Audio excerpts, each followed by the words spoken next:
Would you please stand up? And now we will be reading the scripture from the book of Romans, chapter 12, verse 1 and 2. 로마서 12장 1절과 2절만 봉독하겠습니다. 로마서 12장 1절과 2절 우리 다 함께 한 목소리로 함께 봉독하겠습니다. 시작. 그러므로 형제들아, 내가 하나님의 모든 자비하심으로 너희를 원하노니 너희 몸을 하나님이 기뻐하시는 거룩한 산 제물로 드리라. 이는 너희가 드릴 영적 예배니라. 너희는 이 세대를 본받지 말고 오직 마음을 새롭게 함으로 변화를 받아 하나님의 선하시고 기뻐하시고 온전하신 뜻이 무엇인지 분별하도록 하라. 아멘. 유메비스리 자리에 앉겠습니다.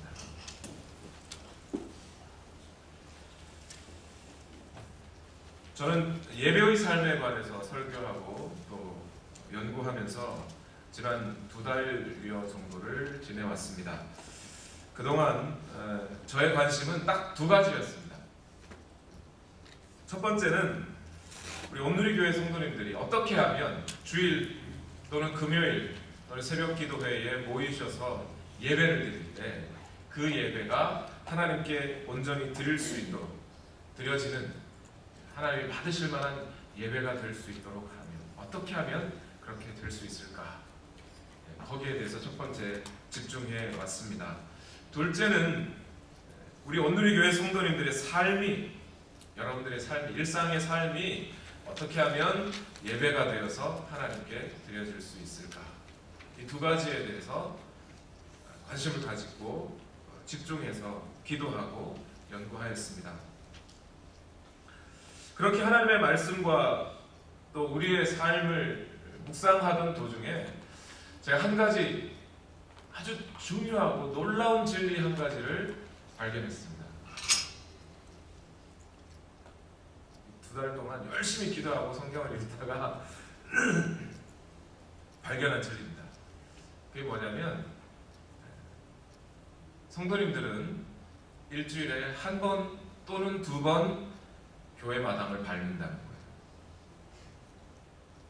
교회를 일주일에 1번 또는 2번 오시고 나머지 시간은 여러분의 일상생활을 사신다는 겁니다. 좀 허무하죠. 놀라운 진리라고 생각했는데 당연한 이야기죠. 근데 이 당연한 것 때문에 저의 고민이 시작됐던 거라는 걸 알았습니다. 우리가 예배드리고 예배라고 칭하는 이 순서, 지금 우리가 하나님께 올려드리는 이 예배, 이 시간보다 여러분 사람의 삶이란 설거지하고 요리해 먹는 시간이 더 많게 되어 있습니다. 성경을 읽는 시간보다는 보통은 TV를 보는 시간이나 영화를 보는 시간이 더 많은 법이에요. 기도를 통해 하나님과 대화하는 시간보다는 여러분이 직장에서 직장 동료들과 이야기하는 시간이 더 많습니다. 금식하는 시간보다는 밥 먹는 시간이 더 많아요. 학생들의 경우 설교를 듣거나 성경을 읽는 시간보다는 전공서적이나 학교에서 공부하는 강의를 듣는 시간이 더 많습니다. 이게 당연한 거예요. 아주 자연스러운 거예요. 우리가 먹는 양식으로 비유해서 말씀드리면 어떻게 되죠? 영의 양식을 먹는 시간보다는 육의 양식을 먹는 시간이 우리에게 더 많습니다. 영의 양식은 일주일에 1번 정도 드셔요. 설교 시간에. 그렇죠? 그런데 육의 양식은 하루 3번, 일주일에 21번을 먹습니다. 물론 신실하신 분들, 또 하나님의 말씀을 사모하고 매일매일 성경을 읽으시는 분들은 매일매일 영의 양식을 드실 겁니다. 그런데 그 영의 양식을 드시는 시간도 때로는 빼먹기도 하고 때로는 빠지기도 하고 때로는 오락가락하기도 합니다만 우리가 육의 양식을 먹는 시간만큼은 아침, 점심, 저녁 일정하게 시간 딱 맞춰서 배가 고파져요. 꼭 먹어줘야 되는 거죠. 이게 사람의 삶이라는 거예요.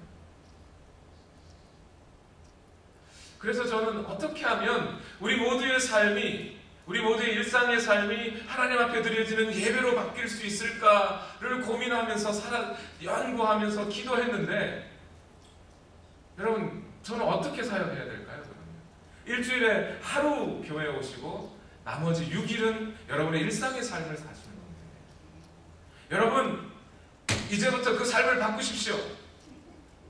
일주일에 6일은 교회에 오시고 하루만 집에서 사십시오. 그러면 됩니까? 여러분, 일주일에 6일 동안 교회에 오시고 일주일에 하루만 학교 가서 공부하세요. 그러면 되나요? 그럴 수 있는 것도 아니고 그래서 되는 것도 아닙니다. 그렇게 만약 제가 사역을 하려고 한다면 아마 그 사역은 1년 못 가서 실패할 겁니다. 그러면 어떻게 해야 될까요? 무엇을 해야 되겠습니까? 그래서 첫 번째, 사역자들이 쓰는 방법, 우리의 모든 삶이 하나님께서 우리에게 주신 이 삶을 하나님께 올려드리는 예배가 되게 하기 위해서 우리 사역자들이 하는 방법들이 뭐냐면, 첫 번째는 주일날 또는 금요일날 또는 새벽 기도에 그 하나님께 올려드리는 그 짧은 예배 시간을 최대한 은혜스럽게, 최대한 하나님 받으실 만한 시간으로 바꾸려고 애를 쓰는 겁니다. 그래서 그 한 시간의 삶, 그 한 시간의 예배가 여러분의 삶 전체에 영향력이 미쳐지도록 그렇게 감동적인 예배와 설교를 만들어내려고 애를 쓰는 거예요. 그래서 여러분, 한 시간의 설교를 듣고 한 주의 삶을 새롭게 살아가실 수 있도록 애를 쓰는 겁니다. 그런데 여러분, 이 방법에 약점이 한 가지 있습니다. 그게 뭐냐면, 사람들은 잊어버린다는 거예요.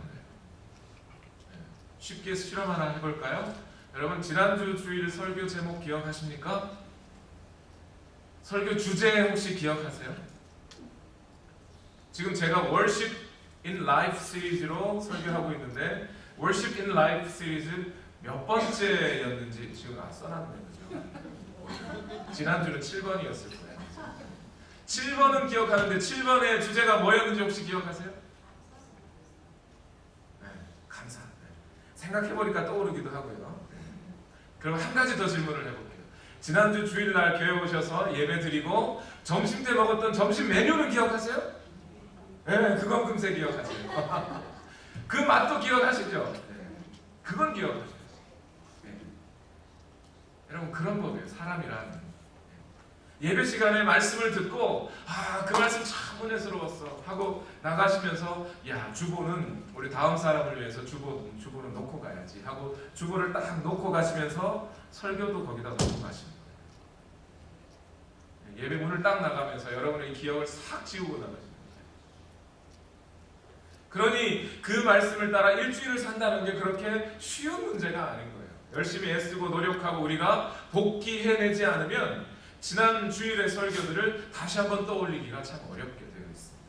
그래서 두 번째, 목회자들이 쓰는 방법들은 뭐냐면 신방을 하는 거예요. 교회 새로 오신 분들이나 어려움을 겪고 있는 분들 또는 여러 가지 영적인 문제들로 신방이 필요하신 분들을 찾아가서 그 가정에서 함께 예배드리고 은혜를 나누면서 회복을 시켜주는 겁니다. 근데 그렇게 하는 것에도 약점이 한 가지가 있어요. 뭐냐면, 목회자는 한 명이고 성도님들은 많다는 거예요. 한 주에 신방을 열심히 신방을 다니면요, 3가정에서 4가정 정도 다닐 수 있습니다. 일주일에. 말씀을 준비해야 하고 교회 여러 가지 사무를 봐야 하고 또 그래서 시간을 짬내서 신방을 가려고 하면 신방 가는 시간, 오는 시간, 가서 이야기하는 시간, 함께 식사하는 시간 빼면 하루에 한 가정, 많으면 2가정입니다. 그래서 일주일 동안 시간을 내보면 일주일에 3가정에서 4가정 정도, 더 많이 하기도 참 어려워집니다. 그래서 목회자가 신방을 다 일일이 모든 성도님들께 다 가고 싶지만 그렇게 가기가 참 어려운 사정이 있어요. 자, 지금 여러분께 말씀드린 우리의 삶이 하나님께 예배로 올려드리기 위해서 목회자들이 쓰는 이 툴이라고 해야 되나요? 방법들이 이 2가지가 아주 중요하고 필요하고 기묘한 방법 중에 한 가지입니다. 분명히 해야 되는 일이고 저도 앞으로 더 열심히 이 일들을 해나갈 것입니다. 그런데 이것과 함께 또 한 가지 아주 중요한 목회적인 방법이 한 가지가 더 있습니다. 그것이 뭐냐면 목장이라는 거예요. 목장. 소그룹이라고도 하고요, 셀그룹이라고도 하고요, 구역이라고도 하고요, 어떤 곳에서는 속이라고도 합니다. 이것을 뭐라고 부르든지 그 개념이나 뉘앙스에 있는 차이, 저 뜻이 뭐냐, 그거 저는 중요하지 않다고 생각합니다. 그것을 떠나서 오늘 제가 여러분과 함께 나누려고 하는 이 목장이라고 하는 것에 대해서 여러분 관심을 좀 기울여 주셨으면 좋겠습니다. 저는 이 목장 사역을 통해서 우리 성도님들의 그룹을 소그룹으로 나누고 그 소그룹 안에서 하나님의 말씀이, 하나님의 뜻이 이루어지는 그런 사역들을 해나감으로 말미암아 여러분의 삶이 분명히 예배의 삶으로, 우리의 모든 삶이, 일상의 모든 삶들이 하나님께 올려드리지는 예배로 바뀔 것이라고 저는 분명히 믿습니다. 그 이유는 바로 오늘 본문의 말씀 로마서 12장 1절과 2절 말씀 때문에 그렇습니다.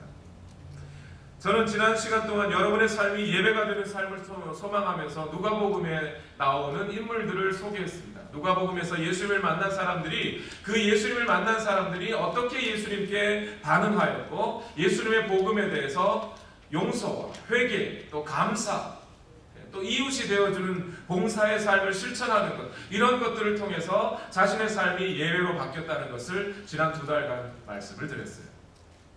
그런데 사실 우리의 삶이 예배의 삶이 되어야 한다, 우리가 예배로 하나님께 우리 삶을 드려야 한다라고 했을 때 가장 먼저 제 머릿속에 떠올랐던 성경 본문은 사실은 오늘 로마서 12장 1절의 말씀이에요. 우리 로마서 12장 1절 말씀을 다 같이 한번 읽어보겠습니다. 시작.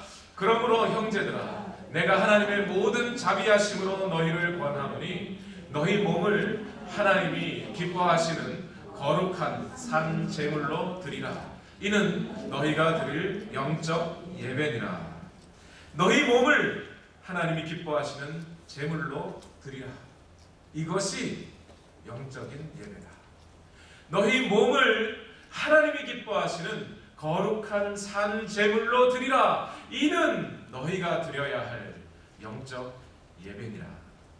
바로 이 말씀이야말로 우리의 삶이 예배가 되는 데 있어서 가장 중요한 말씀이 아닐까 저는 생각합니다.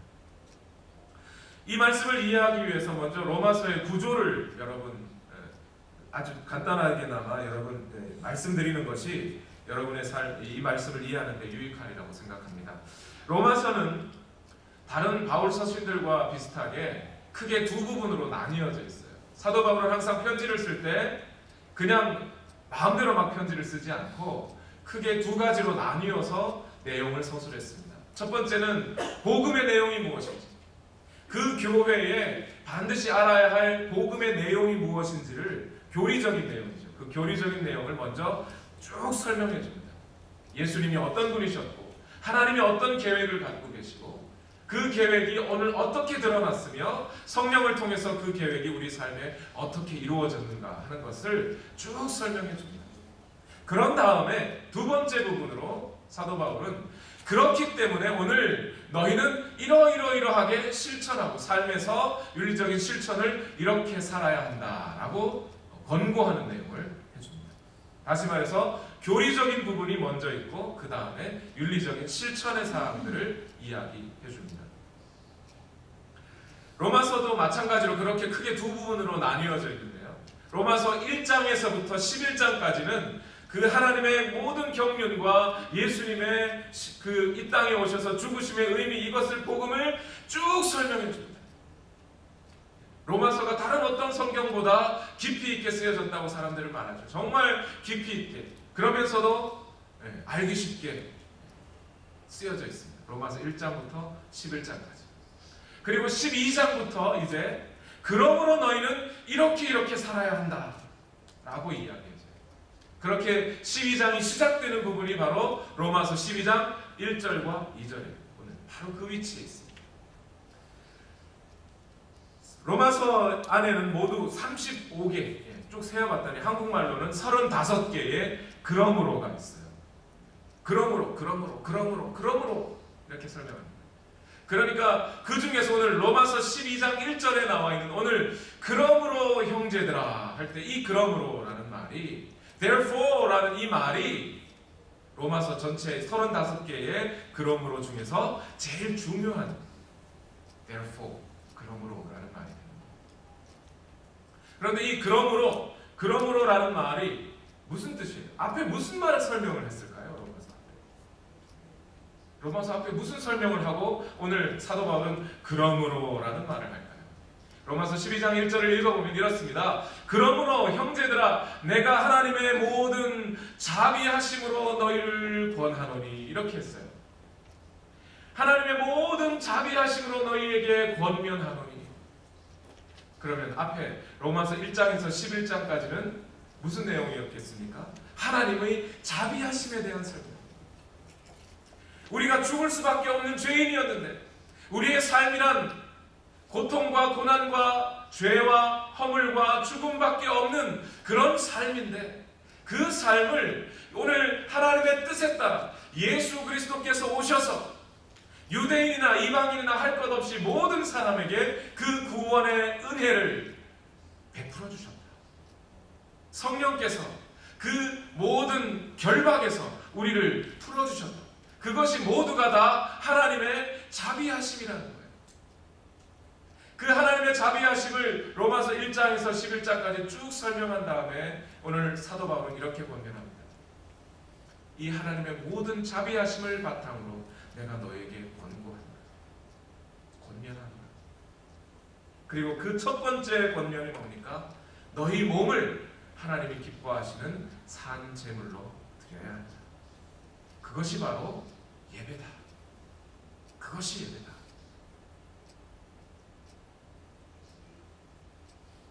오늘 이 사도 바울의 권고는 크게 두 가지입니다. 로마서 12장 1절에 나와 있는 권면 하나와 로마서 12장 2절에 나와 있는 권면 두 가지예요. 저는 오늘 이 두 가지 권면을 여러분께 드리면서 오늘 말씀을 진행하겠습니다. 서론이 길었는데 절반은 지나갔어요. 여러분 걱정하지 마십시오. 첫 번째, 오늘 사도 바울이 그 하나님의 모든 자비하심으로 하나님께서 여러분들에게 이루어 놓으신 그 구원의 사역, 그 구원의 사역들이 모두 다 하나님의 자비하심으로 이루어져 있는데 그 하나님의 자비하심을 바탕으로 그 하나님의 자비하심을 가지고 여러분께 권고하노니 하면서 권면, 첫 번째 권면을 드립니다. 우리 한번 사도 바울의 마음을 가지고 우리 이 함께 그 첫 번째 권하노니 다음 부분을 다 같이 한번 읽어보겠습니다. 시작! 너희 몸을 하나님이 기뻐하시는 거룩한 산 제물로 드리라. 이는 너희가 드릴 영적 예배니라. 첫 번째 권고는 우리 몸을 하나님께 드려야 한다는 거예요. 몸을 드리라는 겁니다. 이 말씀은 쉽게 이해가 되지 않죠. 몸을 제물로 드려야 한대요. 그것도 산 제물로 드려야 한답니다. 그리고 그렇게 몸을 드리는 것이 우리가 드릴 영적인 예배라고 말씀하고 있습니다. 도무지 이해가 쉽지 않은 말들로 사실 가득 차 있는데요. 우리가 우리 몸을 제물로 드린다는 이 말씀을 문자 그대로 한번 받아들이면 어떻게 되나요? 우리의 몸을 장작더미 위에 올려놔야 됩니다. 그렇죠? 아브라함의 아들 이삭이 그랬던 것처럼 우리가 산채로 장작더미 위에 올라가서 불 타는데 불 타야 됩니다. 그런데 여러분 이 말씀을 로마 교회의 상황이라고 하는 그 상황 속에서 읽어보면 이해가 좀 쉽게 될 수 있습니다. 로마는 평소에 바울이 가고 선교하고 싶었던 곳이에요. 바울이 인생의 목표를 자기가 선교를 열심히 해서 최종적으로는 어디까지 가기를 바랬냐면 로마까지 가기를 바랬어요. 로마까지 가서 로마에서 나는 말씀을 전해야 된다. 그래서 사도행전 19장 21절에 보면 사도 바울이 이런 말을 해요. 이 일이 있은 후에 바울이 마게도냐와 아가야를 거쳐 예루살렘에 가기로 작정하여 이르되 내가 거기 갔다가 후에 로마도 보아야 한다. 자기의 모든 사역지를 쭉 기점을 잡아서 쭉 여행을 1차, 2차, 3차에 거쳐서 여행하며 선교를 하다가 마지막 4차 전도 여행은 로마까지 가려고 다짐하고 전진합니다. 이때 하나님께서도 바울이 로마로 가서 말씀을 전할 것을 사명으로 보여주십니다. 사도행전 23장 11절 말씀에 보면 그날 밤에 주께서 바울 곁에 서서 이르시되 담대하라 내가 예루살렘에서 나의 일을 증언하는 것 같이 로마에서도 증언하여야 하리라. 하나님의 말씀을 예루살렘에만 전하지 아니하고 로마에까지 가서 너는 전해야 한다라고 주님이 말씀해 주셨다. 그래서 바울은 평소에 로마에 있는 교회들에게 계속해서 관심을 가졌습니다. 로마에는 어떤 사람들이 누가 어떻게 교회를 일구고 살아가고 있는지를 관심을 갖고 있었어요. 그런데 아직 로마에는 가지 못한 상태예요. 로마에 가서 딱 사역을 해야 되는데 아직 로마는 가지 못하고 로마에 있는 교회들의 소식만 듣고 있습니다. 그 로마에는 교회가 어떻게 형성이 되어 있었냐면 지금처럼 우리처럼 이렇게 건물 번듯하게 딱 세워서 하나님 앞에 일주일마다 다 같이 모여서 하나님께 올려드리는 이 예배에 드리는 이 하우스 오브 워십으로 모이는 교회가 없었어요. 로마에. 다 어떤 상태였냐면 각 가정에서 한두 사람이 모여서 그렇게 예배를 드리고 있었어요.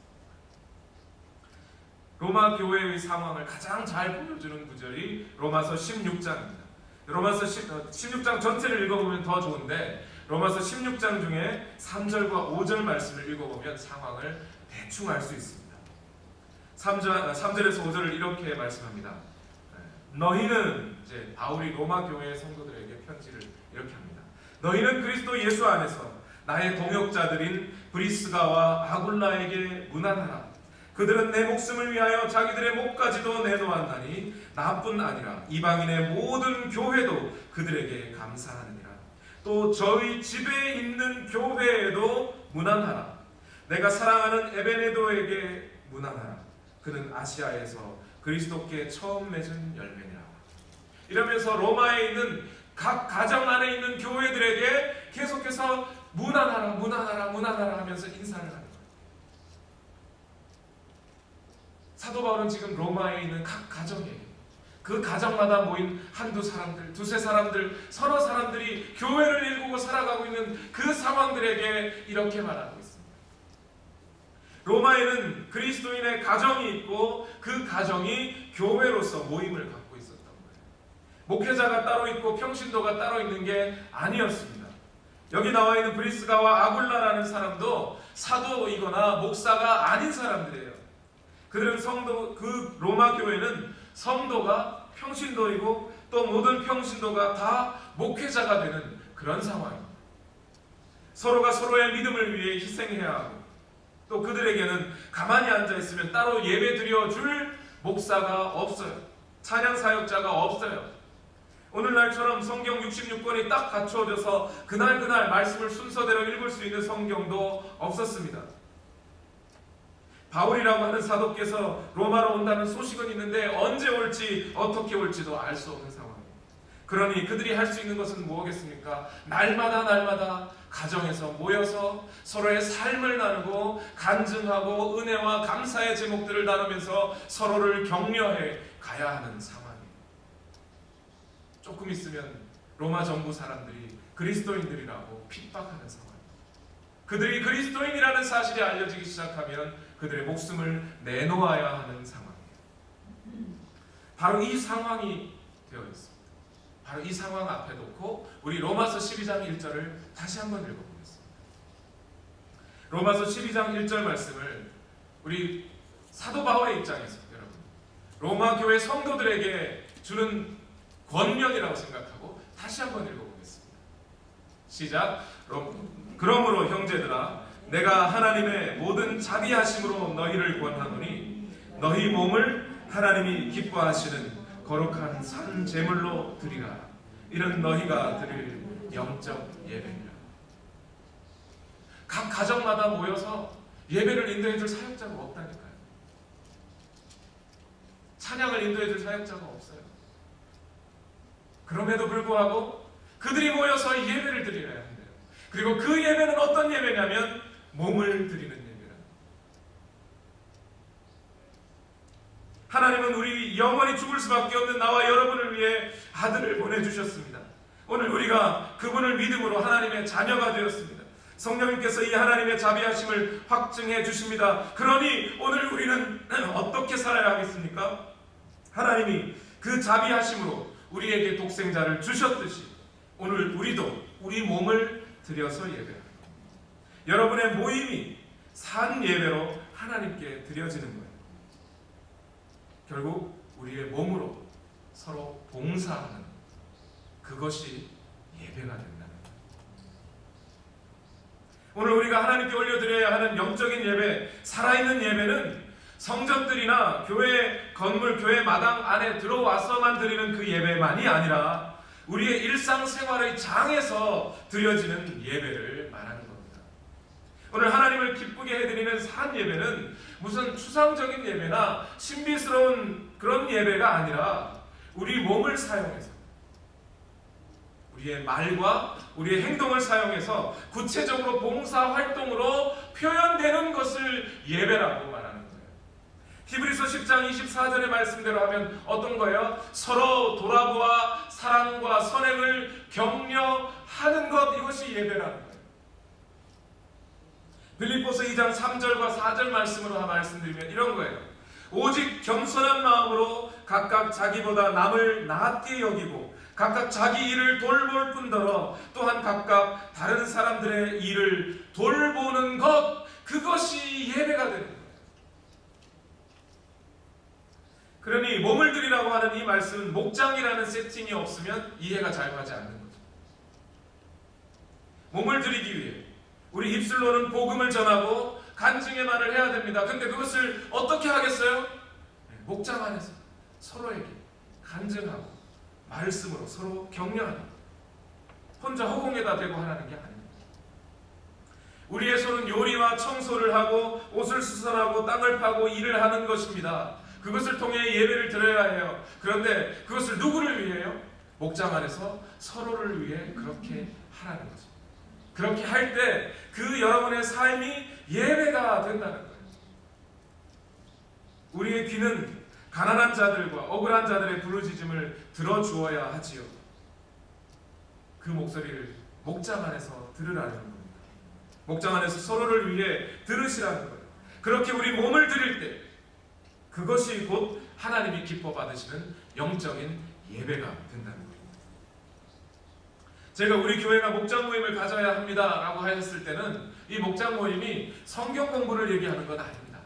성경 공부는 교회에 오셔서 준비된 사역자들을 통해서 심도 있게 말씀을 배우시면 돼요.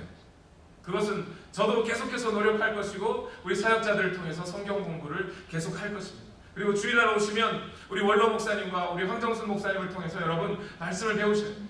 그 시간을 통해서 배우시면 됩니다. 그런데 오늘 우리가 목장을 통해 하나님께 예배를 해야 한다고 하였을 때 이 목장의 예배는 그런 성경 공부를 하자는 게 아니에요. 또는 이것을 통해 교회를 좀 숫자를 좀 불려보려고 무슨 부흥의 수단으로 생각하는 게 아닙니다. 분명히 말씀드렸습니다. 여러분의 삶이, 여러분 모두의 삶이 예배가 되게 하는 거죠.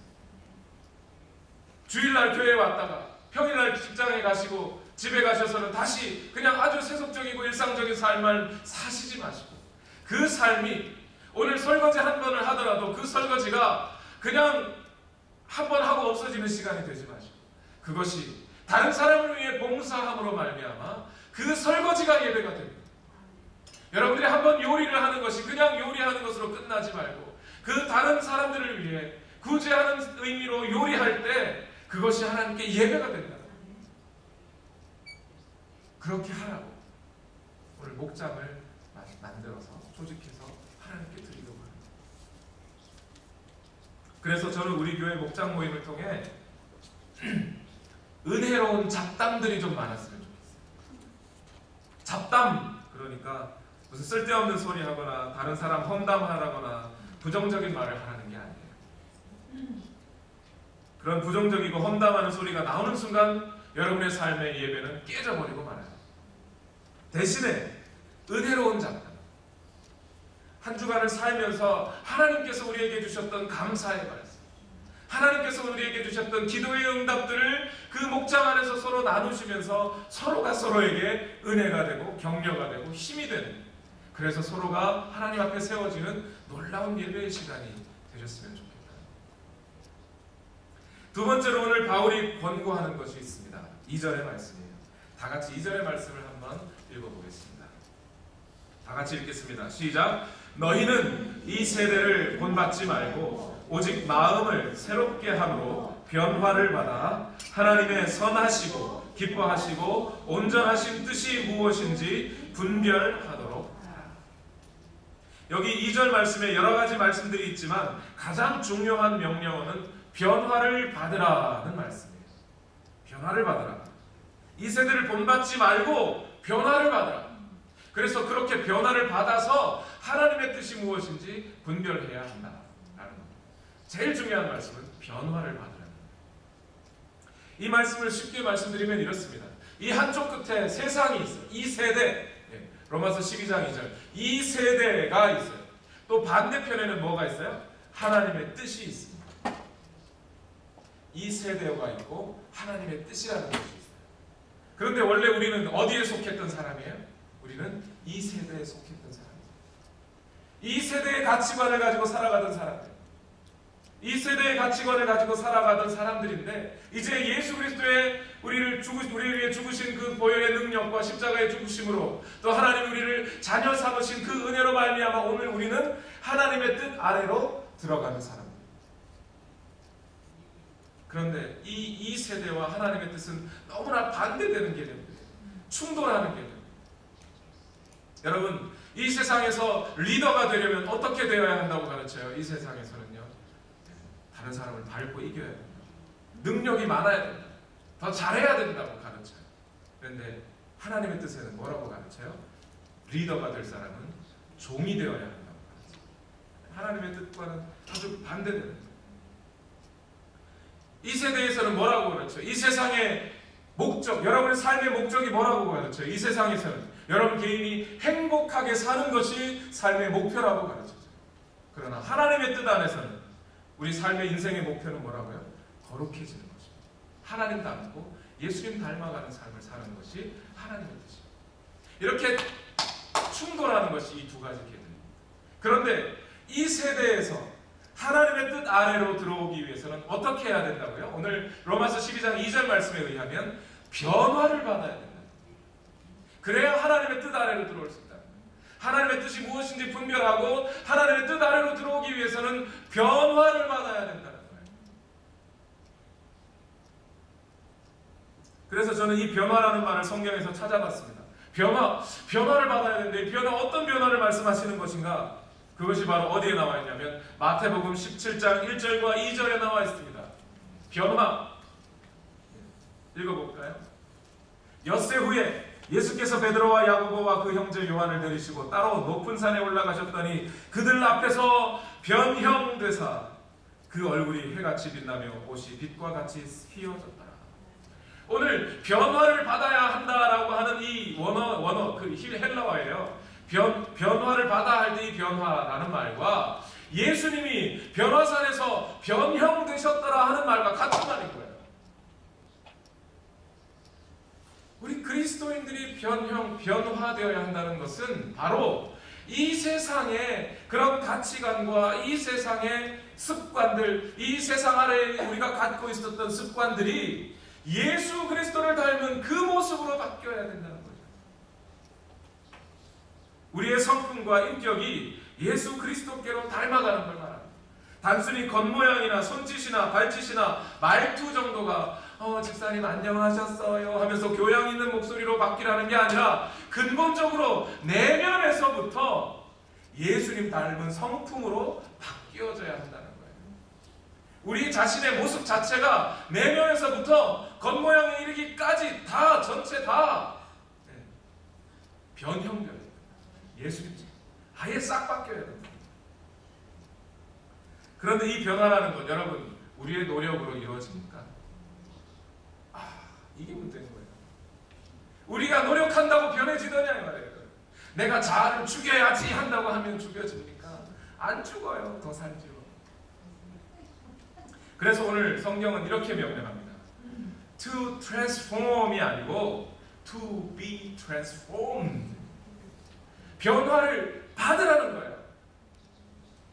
내가 변화 안 되려고 뻗팅기지 말고 하나님이 변화시키시면, 하나님이 변화시키는 성령의 능력을 통해 여러분 내면에서부터 성령께서 변화시켜가는 그 변화를 받으라는 겁니다.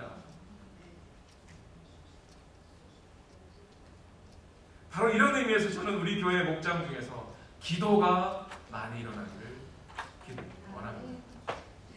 기도할 때, 우리가 기도할 때 성령께서 우리의 내면을 감동하시고 그 성령님께서 우리의 내면을 바꾸셔 가실 때 우리의 성품과 인격이 점차 바뀌어 간다는 사실을 저는 분명히 믿습니다. 저는 어제 한 집사님의 짧은 간증을 듣고 너무나 감사했고 감동했습니다. 그 내용이 뭐냐면 이 집사님이 자녀를 위해서 항상 기도하십니다. 그런데 기도하면서 놀라운 것을 발견하는데, 기도하지 않고 자녀만을 걱정하고 염려할 때는 자녀의 잘못이 보이더라는 거예요. 네가 이렇게 잘못해, 네가 뭘 잘못해, 그래서 넌 야단 맞아야 되고, 그런 모습만 보이더라고요. 그런데 그 자녀를 놓고 기도하니까 기도하는 그 순간부터는 자녀의 잘못이 보이지 아니하고 내 잘못이 보이더라는 겁니다. 내 죄가 보이더라고요. 그래서 기도하면서 내가 바뀌고 나니까 자녀가 바뀐다는 거예요. 성령께서는 기도할 때 이런 변화들을 우리에게 주실 줄로 믿습니다. 목장으로 모여 여러분 기도하십시오. 서로의 죄를 고하고 기도하고, 서로의 아픔을 나누고 기도하고, 서로의 문제를 나누고 기도합니다. 그렇게 기도할 때 나의 죄가 먼저 보이고, 그렇게 기도할 때 나의 잘못이 보이고, 그렇게 용서를 구하게 되고, 그렇게 기도할 때 서로의 필요가 무엇인지 발견하게 되고, 성령께서 그 서로에게 격려해 줄 말씀을 기억하게 하시는 겁니다. 그래서 저도 사도 바울과 같이 여러분께 두 가지 당부를 드립니다. 우리 이제 이번 주나 또 다음 주 해서 우리 목장을 이제 진행할 겁니다. 목장 모임을 진행할 겁니다. 그 목장 모임에서 저는 여러분께 크게 두 가지만 꼭 부탁을 드립니다. 다른 거 다 안 하셔도 좋습니다. 특별히 하시지 않으셔도 됩니다. 더 막 이것을 통해서 뭐 막 일으키려고 하지 않으셔도 됩니다. 대신 꼭 모이셔서 이것만은 꼭 해주십시오. 첫 번째는 삶을 나누는 겁니다. 여러분의 삶을 나누는 겁니다. 지난 한 주간에 감사했던 일, 지난 한 주간에 힘들었던 일, 그리고 위로받고 싶은 일, 그 일들을 서로 나누십시오. 그리고 두 번째는 그것을 위해 기도하십니다. 이 두 가지가 우리 교회 목장 모임이 해야 할 핵심적인 두 가지 사항입니다. 말씀을 마무리합니다. 빌 하이번스 목사님이 자신의 책 리더십의 용기, 한국말로는 리더십의 용기라고 번역되어 있고요. 영어로는 그냥 리더십이라고 되어 있습니다. 윌로크릭 교회의 한 목장에서 일어났던 일들을 소개하고 있습니다. 하루는 목사님이 예배를 마치고 성도들과 인사를 하고 있었습니다. 저쪽에서 한 무리의 사람들이 목사님께 다가왔습니다. 사람들이 누구냐면 젊은 부부들로 구성된 그 교회의 한 목장이었습니다. 세 가정이 한 목장을 이루고 있었는데요. 그들 중에 한 여자 성도가 목사님께 자신의 아이를 주면서 목사님, 우리 아이를 위해서 기도해 주십시오 라고 하더랍니다. 그래서 그 아이들을 딱 받아보는 순간 갑자기 목사님이 섬찟하고 놀랐습니다. 잘못하면 이 아이를 떨어뜨릴 뻔했어요. 비명만 지르지 않았지 완전히 놀랐습니다. 왜냐하면 그 아이의 얼굴에 얼굴이 없었기 때문에. 다 있어야 할 코도 없고 눈도 없었어요. 형체만 있고 안면의 뼈는 완전히 생기지 않아서 겨우 얼굴 근육으로 얼굴 형체만 유지된 상황이었습니다. 사실 이 아이의 부모들은 이 아이가 뱃속에 있을 때부터 이 아이의 상태를 알았다고 합니다. 그리고 많이 슬퍼했고 힘들어했습니다. 의사는 아마 태어나도 얼마 살지 못할 거라고 이야기해 주었습니다. 아이를 낳아야 하는지, 낳으면 또 어떻게 길러야 하는지에 대해서 이 부모는 상당히 심히 고통스러웠습니다. 왜 하나님이 우리에게만 이런 어려운 일을 주시는 것인가 하고 고민했습니다. 바로 이때 이 부부에게 힘이 되어준 것이 목장이었습니다. 처음에는 의사도 포기했던 그 아이, 그러나 이 목장의 다른 두 부부가 이들을 돕겠다고 나섰습니다. 그리고 매일매일 찾아와서 격려해 주었고, 아이를 낳고 나서는 서로 돌아가면서 당번을 서가면서 아이를 돌보아 주었습니다. 그리고 부모들의 마음도 회복되도록 격려해 주었습니다. 그래서 이제는 이 아이를 있는 그대로 받아들이게 되었고, 하나님 앞에 온전한 아이로 자라게 하기 위해서 열심을 내게 되었습니다. 변화받고 회복된 것이죠. 그리고 이제 이 아이가 태어난 지 어느 정도 1년이 지나서 목사님께 기도받으러 갔다는 거예요. 빌라이벨스 목사님은 이 목장의 모습을 보면서 자신이 더욱 부끄러워졌다고 합니다. 그리고 그 목장 안에서 이루어진 믿음의 봉사, 자기 몸을 들여서 서로를 사랑하는 그 모습, 그리고 그 변화의 모습, 그 사랑을 주고받는 과정에서 사람들이 변하는, 성령께서 그 내면으로부터 하나님의 자녀들로 자라게 하는 그 모습을 보고 감동하고 하나님께 영광을 돌렸다고 합니다. 여러분, 저는 이제 우리 교회에서 이와 같이 몸을 들이는 예배, 마음으로부터 일어나는 변화의 역사들이 일어날 거라고 저는 분명히 믿습니다. 또 그렇게 기대합니다. 목장을 시작하면서 여러분께 꼭 부탁드립니다. 여러분의 삶을 나누십시오. 서로가 사랑으로 서로를 덮어주고 서로가 서로를 낮게 여기고, 그래서 서로의 삶이 나눠지는 목장, 그리고 기도로 내면으로 우리의 삶이 변화되고 우리의 성품과 인격이 변화되는 그런 목장이 진행될 것을 저는 분명히 믿습니다. 우리 다 같이 기도하겠습니다.